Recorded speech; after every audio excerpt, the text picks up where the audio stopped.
Hi, everyone. I'm Dr. Seth, clinical psychologist, Dr. Seth Meyers, and I'm going to talk a little bit today about a problem that I know a lot of people struggle with, and that's trying to figure out when it's time to end a romantic relationship that they're in. So, in today's Ask a Psychologist question, that is the simple question that's actually more difficult to answer. How do you know when it's time to end a relationship? Well, one of the things that you need to do is you need to think about a few different factors. Now, sometimes there are extreme events that take place in a relationship, abuse, or other examples of serious things that happen that include risk or danger. Now, in those cases, the situation is often much more clear. However, in many cases, it is a little more difficult to figure out should you end that relationship or not. So, what I'm going to do today is just review a few different points that you have to think about as you make your decision. You know how personal this decision is, that no relationship is just like any other relationship. And so you really need to make a decision that is well thought through, that thinks about a few different things to make sure that this decision is the right one for your situation. Number one, when this unhappiness, this stress, this distress in the relationship has become a pattern for you. This is not just a one time thing, a random Tuesday evening when you got upset, or an argument that happened on a Saturday and your partner said something you didn't like. No, this is a pattern of behavior. That is one of the most important rules to always remember in life when trying to figure out if something is a serious problem, barring extreme exceptions. Is this a pattern or is this a one time thing? So, if you take one thing from this video, please make sure to take that with you.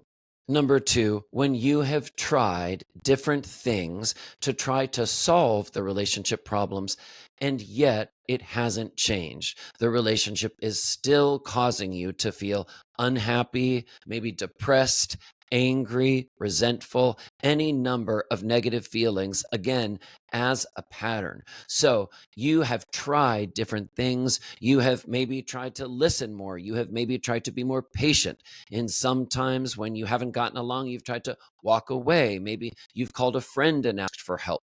You have tried many different things. If you have tried all these different things and the relationship problems still exist, that's something that you really need to think about. Number three, when you have consulted trusted friends and trusted family members, and they have all shared feedback that they too share your concern. Now, I will share as a psychologist that I don't love the idea of people running around the world giving each other unsolicited advice. I think a lot of times people get too much unsolicited advice, and sometimes you may have heard someone just out of the blue give you unsolicited advice about your relationship. Somebody may have just offered up, you need to break up with them. This is a terrible relationship.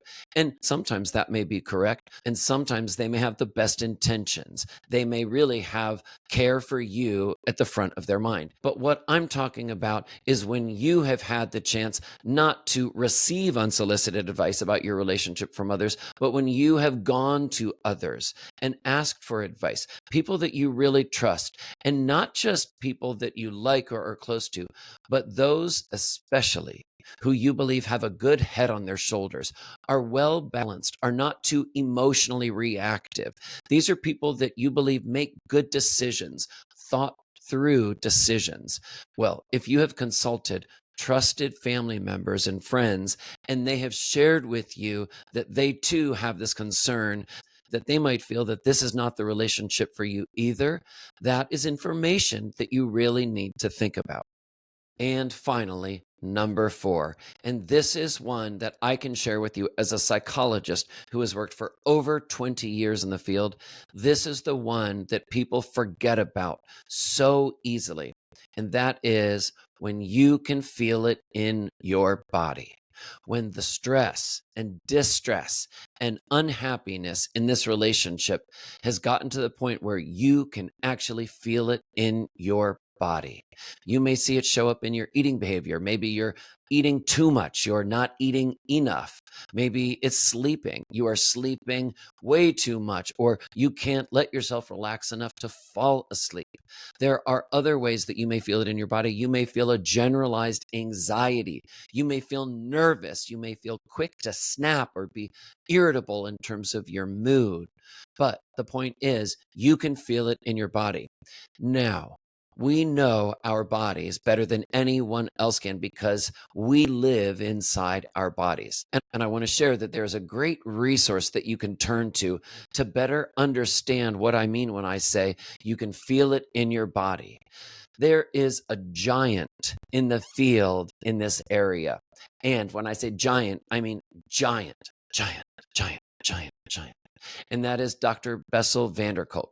And he wrote a book called The Body Keeps the Score. I don't know if there has ever been a book that is titled better than that. The Body Keeps the Score. Check that book out if you feel like you need a better understanding of how distress can show up in the body, and especially how your relationship, for example, might be registering in your body. These are a few points to think about when you ask yourself when you know that it's time to end a relationship. Think about these, and again, consult with others, consult with trusted friends or family members, talk to a mental health professional, or talk to your medical provider. Start there.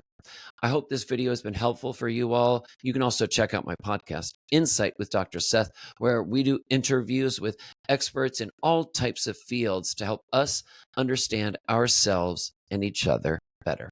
Have a good day, everyone.